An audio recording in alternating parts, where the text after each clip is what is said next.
नमस्कार दोस्तों, बहुत बहुत स्वागत है आपका हमारे चैनल में। आज हम पढ़ेंगे असम के फ्लड के बारे में।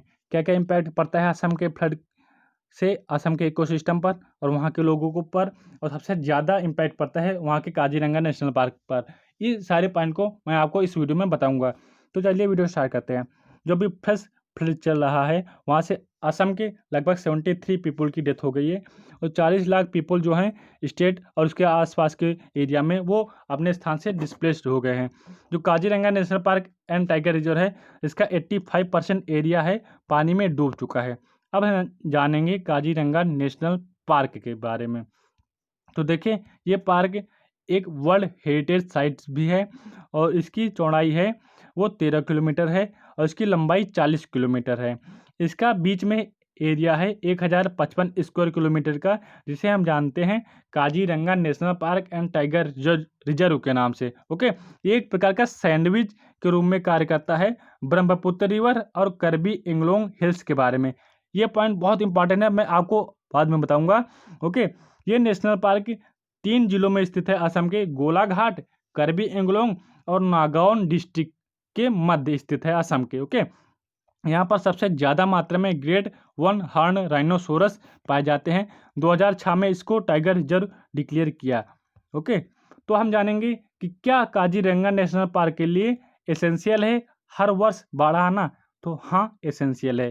क्यों? क्योंकि काजीरंगा नेशनल पार्क का इकोसिस्टम एक रिवराइन इकोसिस्टम है। रिवराइन इकोसिस्टम वो इकोसिस्टम होता है जो नदी के द्वारा बनता है। एग्जाम्पल के तौर पर मान लीजिए कोई नदी यहाँ से जा रही है और उसने रास्ते में बहुत भारी मात्रा में मलबा एकत्रित कर दिया और धीरे धीरे यहाँ पर मलबा एकत्रित होता गया और यहाँ पर कुछ ही सालों में एक इकोसिस्टम का निर्माण हो गया। यहाँ पर पेड़ पौधे आ गए और जीव जंतु रहने लगे, तो इकोसिस्टम का निर्माण हो गया। इसे हम रिवराइन इकोसिस्टम के नाम से जानते हैं। ओके, तो जो हर साल बाढ़ आती है तो वापस इसी इकोसिस्टम पर बार बार मिट्टी और न्यूट्रिएंट्स लेकर आती है, जिससे ये इकोसिस्टम सस्टेन कर सके और यहाँ पर पेड़ पौधे पुनः अपनी ग्रोथ को पा सके। तो ये बहुत ज़्यादा हेल्पफुल हो जाता है हर साल बाढ़ आना इकोसिस्टम के लिए। ओके, अगला पॉइंट है, तो जो रीजनरेटिव नेचर है फ्लड का, ये ना सिर्फ काजीरंगा को वापस जनरेट करता है रिवराइन इकोसिस्टम को सस्टेन करने के लिए, बल्कि यहाँ की जो वाटर बॉडीज़ हैं, यहाँ की नदियाँ झीलें हैं, इनमें वापस उसी मात्रा में पानी भर देता है ताकि यहाँ के जो जीव जंतु हैं, पेड़ पौधे हैं, अपने आप को इसी इकोसिस्टम में सस्टेन कर सकें और पेड़ पौधे पानी यहाँ से प्राप्त कर सकें।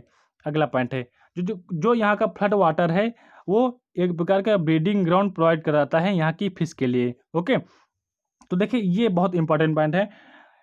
इस इकोसिस्टम में बहुत ऐसे अनवांटेड पौधे हैं जो यहाँ पर पाए जाते हैं। देखिए, इन अनवांटेड पौधों की खासियत क्या होती है, ये जहाँ पर लगते हैं वहाँ पर बहुत भारी मात्रा में दलदल बना देते हैं। अगर मान लीजिए ये पूरे काजीरंगा नेशनल पार्क में फैल जाएं तो यहाँ पर जो वन हॉर्न राइनोसोरस रहते हैं और यहाँ पर टाइगर पाए जाते हैं, वो तो सस्टेन कर नहीं पाएंगे, वो इस दलदल में दबकर मर जाएंगे। तो इसीलिए जब फ्लड आती है तो ये अनवांटेड पौधों को बहुत दूर उखाड़ कर लेकर चली जाती है, जो कि बहुत ज़्यादा हेल्पफुल होता है यहाँ के लिए फ्लड। हम बढ़ते हैं आगे। देखो, क्या फ्लड प्रॉब्लमेटिक है काजीरंगा के लिए? तो हाँ, फ्लड प्रॉब्लमेटिक है। क्यों? देखिए, पहले जो बाढ़ आती थी हर 10 साल में एक बार आती थी, लेकिन अब क्या है, अब ये हर दूसरे साल फ्लड आती है। इसका कारण क्या है? देखिए, जो नदी के आसपास का क्षेत्र का एरिया है वहाँ पर पहले बहुत भारी मात्रा में पेड़ पौधे पाए जाते थे और अब उन पेड़ पौधों को हटा लिया गया, डिफॉरेस्टेशन कर लिया गया। तो ये बहुत ही ज़्यादा कंसर्निंग चीज़ है जिससे बाढ़ आती है असम के काजीरंगा नेशनल पार्क में। ओके, बहुत ही भारी मात्रा में यहाँ पर डैम का निर्माण कर दिया गया है। तो जब पानी आता है बारिश के मौसम में तो डैम से पानी खोल दिया जाता है, जिससे ये असम का काजीरंगा नेशनल पार्क सबमर्ज हो जाता है इसी फ्लड के पानी में। ओके, क्लाइमेट चेंज भी बहुत ही इम्पॉर्टेंट रोल प्ले करता है बार बार फ्लड आने के लिए इस इकोसिस्टम के लिए। देखिए, पहले जब फ्लड आती थी हर 10 साल में एक बार, तो यहाँ के जीव जंतु अपने आप को सस्टेन कर लेते थे और दूसरी जगह चले जाते थे। लेकिन अब क्योंकि हर साल फ्लड आती है तो इनके लिए और भी प्रॉब्लम बढ़ जाती है यहाँ के जीव जंतुओं के लिए। हम बढ़ते हैं आगे। क्या कंसर्न है इस बाढ़ के लिए। ओके, तो सबसे पहले मैंने स्टार्ट में आपको बताया था जो Kaziranga national park and tiger reserve है वो एक प्रकार का सैंडविच के रूप में है ब्रह्मपुत्र रिवर और एंगलोंग हिल्स के मध्य में। तो जब पहले क्या होता था, मान लीजिए ये एंगलोंग हिल्स है और ये ब्रह्मपुत्र रिवर है। जब ब्रह्मपुत्र रिवर का पानी काजीरंगा नेशनल पार्क में आता था तो यहाँ के जो जीव जंतु थे ये ऊंचे स्थान पर यानी कि एंगलोंग हिल्स पर चले जाते थे। लेकिन अब क्या हुआ, इनके मध्य में काटकर एक रास्ता बना लिया गया नेशनल हाईवे 37, जिससे क्या होता है जब ये जीव जंतु एंगलोंग हिल्स में जाते हैं तो बहुत ही भारी मात्रा में ये वाहनों की चपेट में आ जाते हैं, जैसे कि बहुत ही जीवों की डेथ हो जाती थी। ओके, जैसे कि ये आपको फिगर दिख रहा होगा, ये हाथी है, ये एंगलोंग हिल्स की ओर जा रहा है, जिससे इन जीव जंतुओं को बहुत ही ज़्यादा प्रॉब्लम का सामना करना पड़ता है। ओके, अगला है human animal conflict.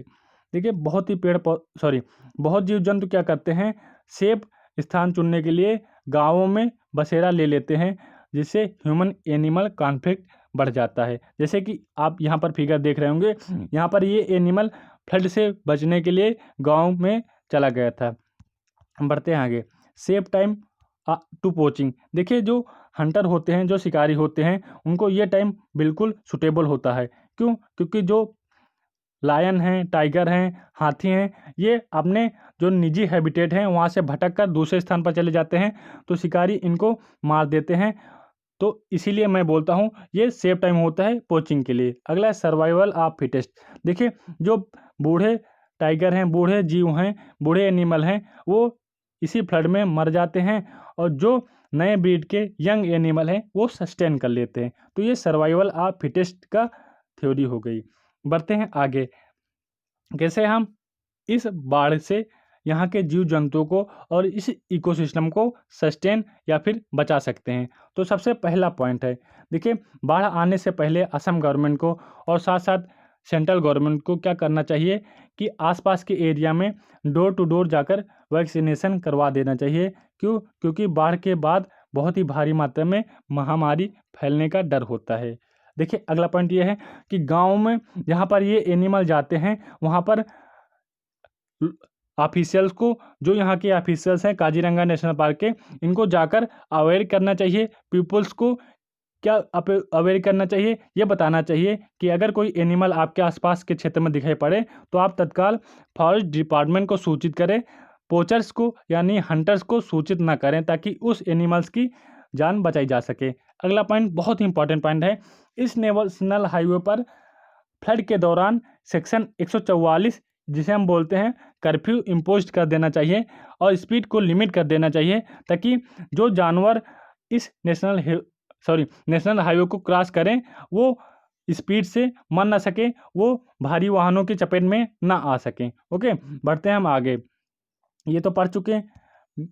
Make highway close during rainy season, यानी कि बरसात के दौरान हाईवे को पूरी तरह से बंद कर देना चाहिए। ओके, अगला बहुत इंपॉर्टेंट पॉइंट है, रेगुलर पेट्रोलिंग करनी चाहिए इस Kaziranga national park and tiger reserve में। ओके, अगला बहुत ही ज़्यादा इंपॉर्टेंट पॉइंट है, इसे आप अपने आंसर राइटिंग में लिख सकते हैं, आर्टिफिशियल हाईलैंड बना देना चाहिए। आर्टिफिशियल हाईलैंड क्या होता है, देखिए जब फ्लड आता है तो एनिमल क्या करता है, ऊंचे क्षेत्रों में जाने का प्रयास करता है। अभी कुछ ही ऊंचे क्षेत्र बचे हैं काजीरंगा नेशनल पार्क में, तो आर्टिफिशियल हाईलैंड वो हाईलैंड होते हैं जो कि मैदानों से थोड़ा ऊंचे होते हैं, ताकि इनमें जानवर फ्लड के दौरान शरण ले सके। ओके, तो मैंने आपको ये वीडियो बताया, तो अगर आपको वीडियो पसंद आई हो तो लाइक कर देना, अगर नए हो तो चैनल सब्सक्राइब कर लेना।